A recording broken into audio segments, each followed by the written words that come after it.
Ciro Conte, entrevista. Nós estamos recebendo aqui em nossos estúdios o deputado estadual pelo PSDB, Carlos Avalone. Sempre um prazer enorme receber você aqui, Avalone. Prazer é meu. Feliz aqui Bom de poder dia. bater o papo com essa bancada fantástica. Começamos aí falando já do IBGE, né? Vai ser um problema sério aí, muitos municípios, né? Primeiro, Mato Grosso tem uma queda, e é visível em alguns municípios que teve uma queda, onde não existe a prosperidade do agronegócio, mas existe uma transição de gente em Mato Grosso também, que é uma loucura, acho que nos municípios do agro é muito forte esse tipo de coisa. E por ser transição, tem um problema sério. A sensação de população também no município, muitas vezes é maior do que a população fixa, né? Sem dúvida. Eu, agora mesmo ouvindo aí, eu acho que era o prefeito de o Alexandre Lopes de... Aliás, estou indo para lá agora, né? Saio daqui, vou para Primavera e Campo Verde. Hoje é aniversário lá, semana do aniversário de Campo Verde. Eu vou primeiro à Primavera, via uma questão da Câmara Setorial Temática Indígena. Vamos ver a produção lá na região, os índios chavantes e tal. Está tendo alguns problemas, um novo governo que a gente não sabe como que ele vai tratar essa questão da produção em terra indígena, que estava indo bem. E estou falando também sobre a Universidade Indígena. Nós vamos fazer segunda-feira uma visita lá em Barra do Bugres, da Universidade Indígena. É um tema que eu acho fundamental aí para a gente num estado que nem Mato Grosso, né, que tem 60 e tantos mil indígenas, aqui em 12% do território estadual. Então nós precisamos ter uma atenção especial a isso.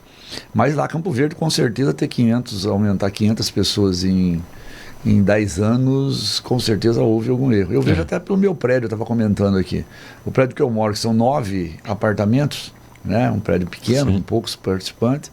Até um mês antes de fechar, tinham 5 apartamentos que não tinham feito.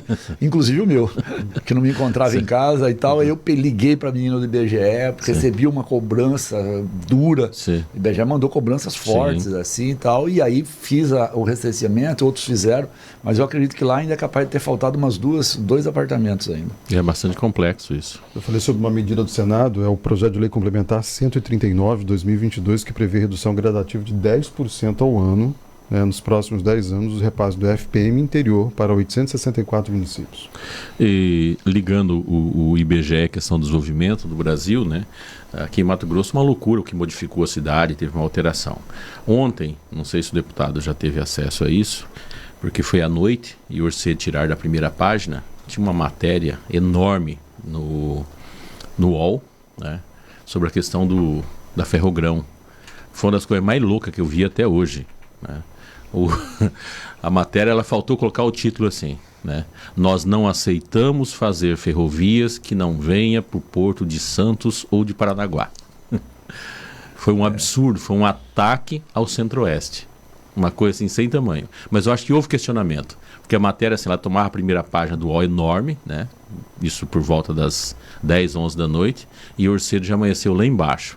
A gente que conhece um pouco dessa questão de comunicação, ficou muito claro. E veja bem, quem me conhece, o deputado me conhece muito bem, eu não sou nem um cara que sou contra os ativos ambientais. Ao contrário, eu defendo a ideia dos ativos ambientais. Mas a forma como foi colocada a matéria, é para jogar todo mundo que não tem informação nenhuma contra o Estado de Mato Grosso do Desenvolvimento, né?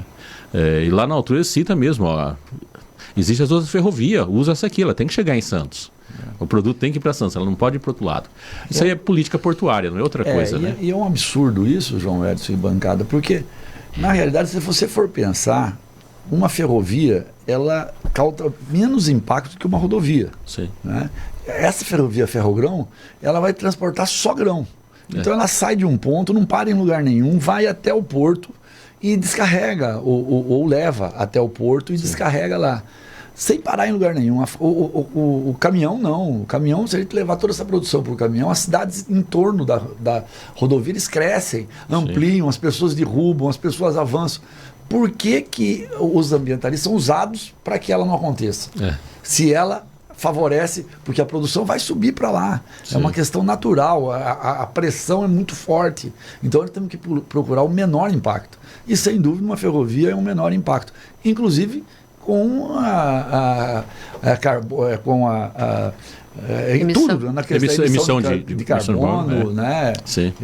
Então, assim, realmente isso é uma coisa que nós temos ainda que debater bastante. A matéria está por aí ainda. Vou mandar o link para o deputado. Novo trem na Amazônia ignora 4 ferrovias e pode devastar um estado do Rio. 11% a mais que o tamanho do estado do Rio, né? E depois ele se perde um pouco na matéria, mas numa altura ele vai muito claro assim, né? Produção tem que sair ali por São Paulo, saiu pelo Paraná, ou até pela Bahia. Mas se vai por lá, não vai passar nenhum estado desse, como que pode? Ou seja, é o Brasil atacando o Brasil nessa loucura, né? Mas eu queria repercutir aqui outra questão que já passou, né? Mas terminou estando muito no olho do furacão. Foi a questão do transporte zero, né? Se fizesse um resumo aqui, né? Até porque saiu muitas notícias e de repente canalizou como se o projeto fosse até seu dentro dessa... Bom, primeiro, há 5 anos atrás, 4 anos e meio atrás, o governador mandou uma lei para a Assembleia chamada Cota Zero. E essa lei foi rechaçada pela Assembleia. E por que foi? Porque, na realidade, naquele momento, entrando, o governador tinha a vontade de mexer com a questão da pesca no Estado, e ele mandou uma lei e nós perguntamos, mas e os pescadores? Né? Porque a lei só dizia que não podia pescar. Não era nem transportar, era pescar. Ele falou, não, o pescador a gente vê depois. E, logicamente, a Assembleia não aceitou, rechaçou a lei e a lei não passou. 4, 5 anos depois, o governador manda novamente com o nome de transporte zero, mas aí ele abre o espaço para discussão de como ficariam os pescadores, os ribeirinhos e as pessoas que iam ser afetadas por esta lei. Num primeiro momento, mandou uma lei ainda, na minha opinião, muito ruim, porque ele manda dizendo que ia dar um salário mínimo no primeiro ano, 50% no segundo, 25% no terceiro, não falava em financiamento, não falava em ações do governo, não falava numa série de coisas. Mas, como abria o espaço para mexer com a questão financeira, a Assembleia poderia trabalhar esse assunto. E neste ponto, nós tratamos disso. Aí as pessoas perguntam, mas deputado Avallone, por que o senhor concordou com esta lei, né? O senhor é aqui da Baixada Cuiabana, de Cuiabá e tal.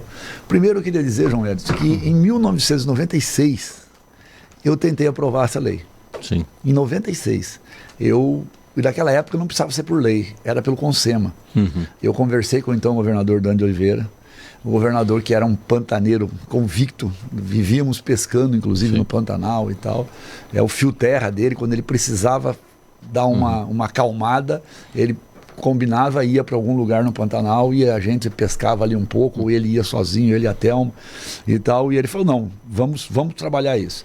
E eu fui para dentro do CONSEMA, nós contei voto, ia dar empate, e o Frederico Miller era FEMA naquela época. Sim. Ele ia desempatar favorável à cota zero ou ao transporte zero. E nós perdemos por um voto, porque uma pessoa do turismo, e não que eram relativas a ONGs, nada, votou contra. Mudou o voto na hora da votação. Até eu falo isso para todo mundo, era o Moretti, que tinha 2 barcos de pesca e tal. Bom, então, eu já sempre defendi que nós tínhamos que trabalhar a questão do peixe. Depois veio a questão do dourado, a proibição da pesca do dourado, e o dourado foi uma expansão violenta. Hoje, a maioria das pousadas que atraem turistas para cá pousadas que trabalham o dourado, a pesca do dourado, em várias regiões e tal. E eu fui pescar, aliás, fomos juntos. Isso. Eu, você, há 3, 4 anos atrás, na época da cota zero, fomos até a Argentina pescar. Sim. E nós mesmo comentamos lá, né? Pô, nós vamos sair lá de Mato Grosso, que tem tudo, para vir aqui na Argentina. 2 milhões de pescadores vão do Brasil à Argentina pescar. Por quê? Porque lá você pega o peixe. Sim. Lá você pegava o dourado de 10, tudo, 12 quilos. Inclusive eu peguei um de 12 e falei que foi o João Edson, né, para poder poder contar essa história, né, João Edson? Pois é, tem que contar a verdade. Quem que é o verdadeiro pescador aí na história? Ele acabou pegando o peixe maior lá. Acho que foi por sorte, né? Mas foi. Sorte de principiante. Mas assim, voltando para o assunto que é sério, né? Então, assim, eu defendi alguma coisa que eu já estava defendendo há 30 anos, né? Mas com uma visão, a visão de pensar no pescador e no ribeirinho. E nós fizemos muitas transformações, não só eu. O deputado Botelho, que pediu esperasse a volta dele, para que ele pudesse participar das discussões no segundo momento. Vários deputados, o deputado Júlio Campos, sim, que era presidente da Comissão de Constituição e Justiça, e vários outros deputados. Trabalhamos muito a melhora do projeto, né? Eu me reuni 4 vezes com a Embrapa. A Embrapa nos apresentou um projeto no dia da votação, no último dia, já preparando este projeto. Nós queremos trabalhar junto com as colônias conhecem onde estão os pescadores, os verdadeiros pescadores, e nós temos que trabalhar junto com as colônias para dar sustentabilidade a eles. Um salário mínimo realmente não dá para o pescador sobreviver, e nós precisamos ajudá-los com financiamento a fundo perdido, pegar um recurso que a própria a Assembleia colocou de 85 milhões no orçamento, e que está separado no orçamento, porque o governador não concordou muito com isso, está chateado. Não, agora o projeto vai ser atendido por esse recurso, se o governador aceitar, se o governo aceitar, mas a Assembleia vai propor isso. É um projeto em torno de 40 milhões de reais para atender as 22 colônias no estado, para a gente poder fazer piscicultura, poder fazer uma série de coisas linkado com as indústrias que usam, compram o peixe. Quer dizer assim, nós estamos preocupados e pensando no pescador. E criamos um observatório. O sucesso do observatório da Covid, né, que eu tive a honra de presidi-lo, de ficar à frente dele, agora não será com um deputado como foi naquele caso. Com certeza será com 6, 8, 10 deputados, porque nós temos que entrar nas 22 colônias, nas 22 regiões, onde tem pescadores profissionais, e discutir esses assuntos. Então, assim, nós vamos acompanhar de 6 em 6 meses com relatórios periódicos, falando como está a vida do pescador, como que está o ribeirinho, como é que está a situação, e vamos propor mudanças caso as coisas não andem como a gente prevê, certo? Nós não vamos abandonar os pescadores e os ribeirinhos. João Edson, eu recebi todo mundo. Isso impressionou a eles um pouco, porque eles achavam que eu ia me esconder, que eu ia fugir. Então, teve lá todo dia. Teve um pescador, que é de vereador em Santo Antônio, que é o Miguel. Ele é uma pessoa assim, muito dedicada, um pescador. Ele estava realmente emocionado e contrário ao projeto, né? Então nós fizemos 3 ou 4 conversas. Nas 2 últimas ele não me cumprimentou. Ele entrava, me cumprimentava, na saída, depois da minha posição, ele falava, não vou te cumprimentar. E saía e tal. E eu dizia a ele, como disse a ele a todo momento, você está chateado comigo, eu entendo e te respeito, mas você vai me ver lá em Santo Antônio. Não pense que eu vou aprovar essa lei e vou sair de Santo Antônio, não. Vocês vão me ver lá em Santo Antônio tentando resolver os problemas que vão aparecer. Junto com vocês, vou pedir à Assembleia que me coloque no observatório, não sei se vou conseguir, para que a gente acompanhe junto a vida de vocês e os assuntos que nós vamos tratar junto com vocês. Então, assim, essa vez o projeto Transporte Zero não é o Cota Zero, como tentaram dizer que era. Certo? Inclusive, trouxeram de volta eu acho que é uma investigação, não é investigação, é uma inquérito, alguma coisa assim, não sei o nome correto, do Ministério Público Federal, que tinha sido arquivado lá atrás quando retirou o projeto, dizendo que o Transporte Zero é uma cópia do Cota Zero. Certo? Eu acho que ele não vai prosperar justamente porque não é. Certo? Então eu acho que a Assembleia vai fazer a sua defesa, vai mostrar que não é. Então, assim, essa vez existe um trabalho e que nós vamos acompanhar essa população importante do estado e que não vai ficar abandonada. E quem viu o depoimento da prefeita de São Félix do Araguaia, quando ela fala dos pescadores de lá e que hoje eles querem o peixe dentro do rio, e qual que está a diária aqui hoje está, por um pirangueiro, está R$200 mais ou menos, né? E lá está 300, R$350. Quer dizer, lá hoje a pesca nas pousadas, o negócio é uma coisa impressionante. O Gustavo Lima foi lá, pescou uma pirarara de 40, 50 quilos e tirou a foto e soltou a pirarara. Deu 2,5 milhões de visualizações, curtidas e visualizações. E hoje está lá lotado as pousadas. O pescador hoje lá tem um carro, uma picapezinha daquela pequenininha, está reformando a casa, tem barco, tem motor. E sem financiamento, comprando ele mesmo e tal. Quer dizer, então assim, eu só aprovei, junto com os demais deputados, que foi 2/3 dos votos a favor, 15 votos a favor contra 8 contra. Certo? Então, assim, 2/3 dos deputados estavam a favor. E eu acho que isso não reflete ainda a população. Eu acho que a população do Mato Grosso, mais do que 2/3, aprovam o projeto.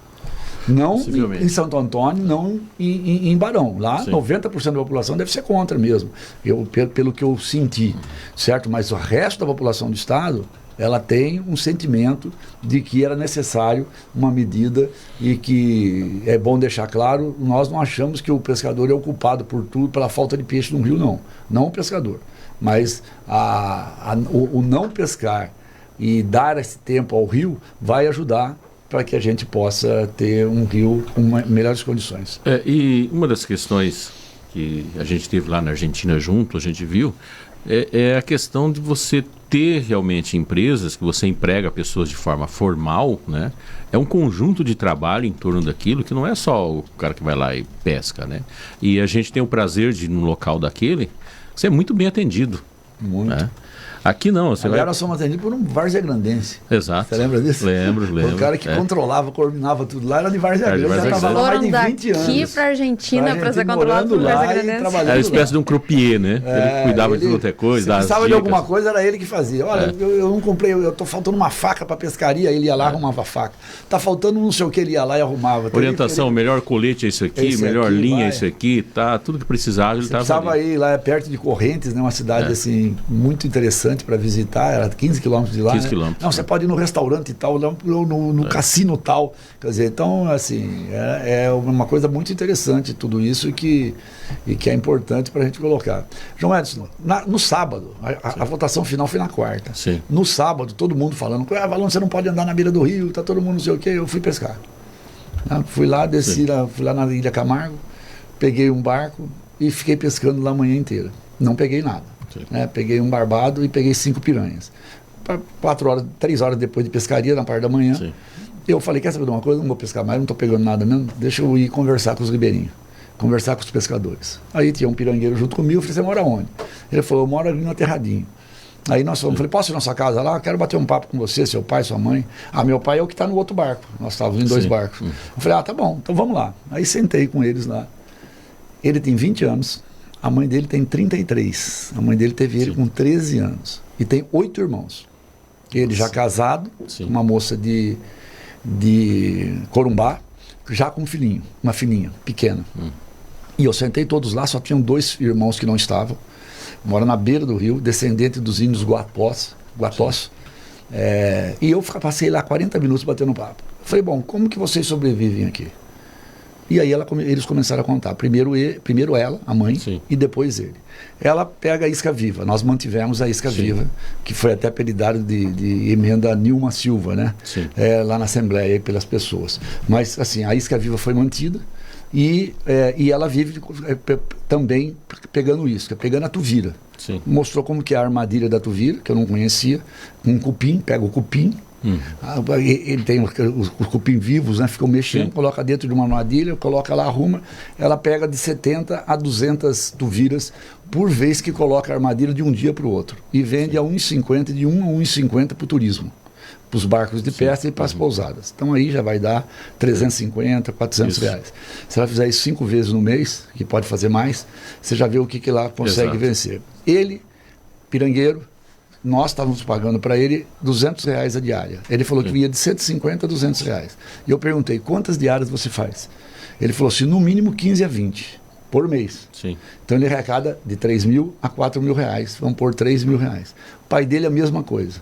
Então ali morando, cada um arrecada de 3 a 4 mil reais e a mãe mais alguma coisa. Então ganha em torno de 8 a 10 mil reais, sim, por mês. Certo? E vão ganhar mais 3 salários mínimos. Mais. Não, vai aumentar mais 3 salários mínimos, sim, agora. Isso. Porque cada um vai ganhar um salário mínimo. Os 3 são pescadores, os 3 vivem, sim, da pesca. Eles vão ganhar mais 3 mil reais. 3 mil não, 1.400 reais cada um. Então, assim, e aí eu perguntei, bom, e ele falou, eu não entendi direito a lei do deputado, explica para mim, eu não posso mais pescar? Falei, pode, não, porque está chegando aqui para mim que nós não podemos mais pescar. Falei, não, é mentira, pode pescar. O que você faz com o peixe que você pega aqui? Aí ele falou, eu mando para minha família, esses 2 irmãos que moram lá, mas que peixe que você manda? Eu mando piranha. Porque os, sim, outros peixes, a gente come aqui no mar, mas você não vende. Ele falou, não, eu não vendo nem pintado, nem não. Ele já não vende, quem, sim, já está no turismo já trabalha desse jeito. Isso. Então, assim, o que nós precisamos fazer é fazer com que estas pessoas... Aí fui numa festa de São João, né? Festa de São João estava tendo lá, ia ser o dia inteiro, eu não consegui ir na festa, porque era de manhã. Ele falou, não, é a turma da minha família, vamos lá na festa. Eu tenho as fotos. Aí eu fui para a festa, fui lá, falei, vocês vão comer o quê aqui hoje à noite na festa? Aí eu vou comer um búfalo, que foi dado aqui pelos vizinhos. Eu falei, mas na beira do rio, por que você não põe para festa? Ah, uma festa desse tamanho não tem peixe, não. Não dá para ter peixe para uma festa desse tamanho. Então, na beira do rio, eles vão comer carne de gado, certo? Então, essa é a situação hoje. Tem pescadores que vivem da pesca? Lógico que tem, né? E que nós temos que cuidar, nós temos que ver a forma de fazer, né? Na audiência pública, acho que foi o último depoimento, eu até não tinha percebido que faltava um depoimento, umas 7 horas de audiência pública. 7 horas de audiência pública, e não foi como as outras audiências, ou a Tirana de Castro, que houve só um lado falando, né? Foi uma audiência que todo mundo falou, eu dei metade do tempo para quem era a favor da lei e metade do tempo para quem era contra a lei. E os últimos 2 depoimentos foram contra. Foi lá um filho de pescador, muito revoltado, pegou a palavra e falou assim, eu sou hoje, acho que ele é engenheiro ambientalista. Eu sou engenheiro ambientalista e meu pai me formou com o dinheiro da pesca. E vocês agora vão terminar com a pesca e tal. Aí eu penso e eu pergunto, o pescador profissional, ele está fadado a terminar. Por que que tá? Como caçador profissional antigamente também, existia. Não só por isso, até mais, porque o pescador quer que o filho dele estude, quer que o filho dele cresça, não que não é crescer para fazer a pesca, só que hoje o mundo está mudando. Então, o depoimento do cara defendendo os pescadores foi a prova do que os pescadores não têm vida longa no sentido de tempo. Porque, terminado esse ciclo, eles vão ter... estão todos trabalhando, estudando para sair de lá. Ele fala, eu vou, mas eu volto, eu vou lá na beira do rio. Mas não como pescador profissional, ele vai como engenheiro. Aí já pode ser como turista já. Como turista e tal. Então, assim, é uma profissão, é um negócio que tem que ser respeitado, ela é cultural. Nós temos que entender isso e temos que fazer com que esses pescadores que viveram o tempo inteiro na beira do rio continuem lá. Porque a vida deles é importante lá e é por isso que o turismo junto com eles é importante e outras atividades econômicas que não precisa ser só o turismo. 7h27. Eu sei que você tem que viajar, vou pedir mais 5 minutos para ficar aqui com a gente. Fique à vontade. Agora são 7 horas e 32 minutos aqui em Cuiabá, está sintonizado aqui no seu jornal Giro Conte. Estamos falando com o deputado estadual Carlos Avalone. Avalone, eu sei que ele está com pressa, ele tem que ir para o aeroporto. Mas na hora que eu chego aqui eu perco a peça. Tem que ir para o aeroporto. Mas a gente estava falando aqui até na questão do intervalo, né? Eu lembrei, até porque eu tenho a participação da primeira reunião que se discutiu a questão da diversidade indígena com Carlos Maldonado, o professor Elias na época, né? E foi uma ideia única e exclusiva saindo da cabeça de Dante de Oliveira, né? Está falando agora de ampliação da universidade indígena. Eu queria que você falasse um pouquinho sobre isso. Na realidade, não sei nem se vai ser ampliação, João Edson, porque na realidade eu quero até ir lá ver por causa disso, porque a Secretaria de Educação tem feito um belo trabalho, principalmente na questão estrutural do Estado. As escolas estão se transformando, ar-condicionado, reforma, quadras em todas as escolas estaduais e tal, e eu estou acompanhando isso, né? Tem um repasse de R$100 mil para fazer pequenas reformas e tal, que agilizou tudo isso. Então aquelas histórias que a gente ouvia está acabando no estado. Então eu sou um parceiro lá da Secretaria de Educação, levo os prefeitos lá para fazer as mudanças, a mudança agora de ficar os primeiros anos com municípios, os anos sequentes com o estado. Eu participo efetivamente desse trabalho porque tal, mas a Universidade Indígena parece que ficou para trás, certo? E os depoimentos que eu ouvi na Câmara Setorial Temática foram muito ruins sobre isso. Um orçamento mínimo de R$1 milhão ano. Quer dizer, eu falei, não pode ser tudo só isso. Quer dizer, eu não estou nem acreditando ainda, não discordando de todo mundo, mas não acredito que possa estar assim só, né? Então eu marquei uma visita lá e nós vamos à Barra do Bugre na segunda-feira. Vou passar o dia lá fazendo a visita, até porque existe um grupo de índios que está fazendo doutorado. Olha só, índios fazendo doutorado na nossa universidade. Então eu vou pegá-los nesse momento, quando que eles estão lá fazendo o curso, concluindo ou fazendo parte do curso lá. E me parece que, apesar de uma reforma que está em andamento ou está terminando, que foi feita lá, a situação dos índios para eles estudarem é diferente do branco. Sim. Porque o índio ele não consegue ficar tanto tempo fora da sua aldeia. Sim. Então ele tem que vir para cá e ficar hospedado, dormindo, comendo dentro da universidade por um período. Então o ciclo de estudo deles é diferente do nosso. concentrado, estuda de manhã, de tarde e de noite, durante um período, e faz em 1 mês, 2 meses, faz o semestre inteiro, para ele poder voltar para cá. Eu não sabia disso, porque eles não têm, a cultura não permite que eles consigam ficar fora do processo. Só que aonde eles ficavam era deprimente. Sim. Essa é a informação. Então eu estou indo lá testemunhar tudo isso. E se nós temos recursos em caixa, principalmente na educação, eu queria entender por que isso não está acontecendo, com uma bela visão que tem tanto o Piveta, tanto o governador Mauro, como o secretário Alain. Então eu preciso, talvez estava faltando aquilo que eu chamo que é uma das funções nossas como deputado, é a sensibilização. Nós vamos sensibilizar. Por quê? Porque tem que olhar o Estado, que é muito grande para todas as atividades. Nós precisamos ir, como deputado, sensibilizando quem está no executivo, que tem a caneta na mão, para colocar o dinheiro no lugar que a gente acha que é o momento de colocar. Sim. E aí tem que fazer esse convencimento. Então, a ida lá é nesse sentido, junto com o Conselho do Indígena, junto com todo mundo. Foram depoimentos fantásticos que eu ouvi lá, falando do governo Dante, falando do Maldonado, Sim. falando... Foi fantástico. Eu estou muito contente, assim. Há 2 dias, né? Um dia, né? Sim. Há um dia aniversário de falecimento. Né? Aniversário de falecimento, né? A gente não sabe nem como falar, né? Não é comemorar, não é... Sim. Você não comemora o aniversário de falecimento, né? É de lembrar, né? Lembrar, dia 6 de... Então, dia 6 de julho, né? De julho aí, será 17 anos da perda do Dante aí, que é uma perda impressionante para o Cuiabá, para Mato Grosso, para o Brasil e para as pessoas que estavam com ele. Eu assim, me sinto órfão de uma pessoa como ele, Sim. mesmo, né? Porque ele era meu amigo, meu irmão e, assim, um ídolo, né? Para mim era um ídolo. E era o coordenador político, né? Ele que me pôs na política, ele que fez ficar apaixonado pela política. E se eu estou na política até hoje, é só por culpa dele. Porque senão eu não estaria. Eu estava numa outra área e não tinha nada a ver com isso. Sem dúvida, um dos maiores políticos que já pisou no Brasil. Sem dúvida. Tá aí, se selecionar 10, ele vai estar junto. Vai. Né? Bom, eu sei que, como eu te pedi, né, para ir, mas eu queria fazer um comentário interessante lá. Eu moro ali no bairro Araés. E o bairro Araés estava esquecido há muitos anos, né? Sim. Por várias administrações, nós estamos falando de 30, 40 administrações, né? O grande prefeito do bairro Araés foi o prefeito Rodrigues Palma, né, que fez o projeto Cura, que fez as grandes coisas. Depois o Roberto fez um ginásio de esporte lá, mas o resto foi assim, só pequenas coisas, não houve grandes transformações.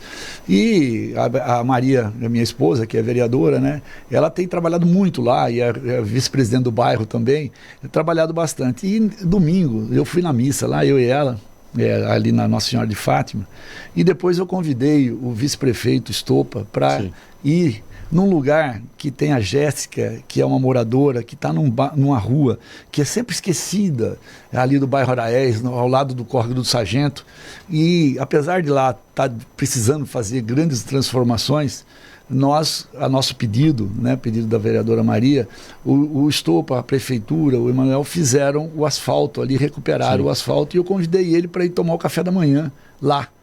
Rapaz, nós sentamos ali embaixo daquelas mangueiras, daquelas árvores, e ficamos lá 1 hora, eu, Maria, ele e a esposa, junto com a população, assim, fez-nos lembrar do que era Cuiabá antiga. Sim. Quer dizer, no meio, no centro de Cuiabá, você ainda fica 1 hora sentado embaixo de mangueira, embaixo de árvores centenárias, para discutir projetos para a cidade, certo? Então eu queria agradecer ao vice-prefeito Estopa, eu preciso agradecer ao Júnior, lá da Limpurb, que está fazendo um belíssimo trabalho lá, certo? Agradecer a minha esposa Maria, que é uma lutadora lá, e Estopa, parabéns aí por essa visão, né? Ele foi durante a semana, nós andamos nas ruas, quer dizer, você sentia no rosto dele a dor, Edson. Sim. Do acidente, que ele pôs platina e tal. A esposa, Maria Alice, até reclamou disso, né? À noite ele não está conseguindo dormir com as dores no braço, porque não para desde as 5 horas da manhã e tal. Mas sentar numa praça para bater papo e ficar lá 1 hora conversando com a população. Então, assim, eu falei porque nós lembramos do Dante. Isso, o Dante tinha esse hábito. O Dante saía do palácio para ir para o Santa Isabel. Ele gostava de tomar uma pinguinha, né? Quando já passava do período do trabalho, né? Ele sentava lá, o cara falava, você vai tomar uma pinga, Dante? Ele falou, vamos teste uma pinga aí com fedegoso, raiz e tal. Quer dizer, assim, as pessoas sentem falta deste tipo de político. É aquele tipo de político que se interage com a população, né? Então, eu queria parabenizar. Você sabe que a origem do Estopa é também essa, né? O Estopa era diretor de escola na prefeitura quando o Dante era prefeito. Eu não lembrava, mas ele lembrou, e aí nós recordamos. Ele chegou aqui naquele período efervescente, tá, né? Você falando isso, minha última conversa com o Dante governador, ligaram para mim num domingo cedo, que ele queria falar comigo. Fui encontrar ele na lixeira, sentado no chão com um pedaço de pau, desenhando um projeto para a população. Bairro de Cuiabá, não na lixeira. Um bairro de Cuiabá, sentado no chão, riscando o projeto que ele queria no chão com um pedaço de pau. Por isso que naquela época a população se sentia parte dos projetos. Isso. Ela estava dentro. Isso não foi suficiente para nós perdermos aquela eleição. Pois é. Né? Você vê que política a gente tem que tomar cuidado. Nunca tem um lugar que você fala, estou tranquilo. Na política você não está tranquilo nunca. Você tem que sempre estar atento para não cometer as grandes besteiras, que é facílimo cometer na política. Né? Porque o povo é rápido para entender a mensagem, né? E a gente depois que descobre que errou. Mas é importante esse depoimento, porque a gente precisa valorizar os políticos que lidam com o povo, né? Que toca no povo. É verdade. Essa coisa aí. E sair desse campo ideológico, ele ficar dando chute em pessoas porque pensa desse jeito, tal comportamento. Tem coisa que precisa ser feita e tem que ser feito, né? Eu sei que você está com pressa, queria desejar para você uma boa viagem e bons frutos dessa viagem e agradecer aqui pela presença mais uma vez. Tá. Eu acho que a outra vez eu não falei também sobre a Câmara Temática de Saúde Mental, né? Falei? Não, falei. Falou. Então ótimo, porque é outra que está me deixando assim empolgadíssimo. Eu fiz uma visita agora lá no Adalto Botelho, essa não foi boa, porque eu não gostei do que eu vi, principalmente no começo. Eu não conseguia nem falar do que eu estava assistindo lá, né? É outra área que nós precisamos trabalhar muito. Mas no final tá tendo uma grande reforma lá, e aí eu me empolguei com o investimento que já está sendo feito agora. Mas precisa de muita coisa nessa área, e é uma área que está mexendo na vida de todos nós, né? Todo mundo tem na família um problema de depressão, de tudo, né? E afeta todo mundo. E afeta todo mundo. Então, assim, essa é uma área legal. Eu quero dizer isso para dizer, né? Pode me convidar que eu estou pronto para vir aqui a hora que vocês quiserem. Precisamos fazer um programa aqui sobre política também, né? Vamos embora, esse é o que eu mais gosto, né? Essa aí. Fazer isso. Quando você não pergunta, eu entro nela. Um abraço, obrigado aí pelo carinho de vocês comigo sempre, tá? Um abraço a todos os ouvintes da Rádio Conte, que faz um belíssimo trabalho no estado todo aí. Obrigado, é sempre um prazer, uma honra enorme te receber aqui. Giro Conte.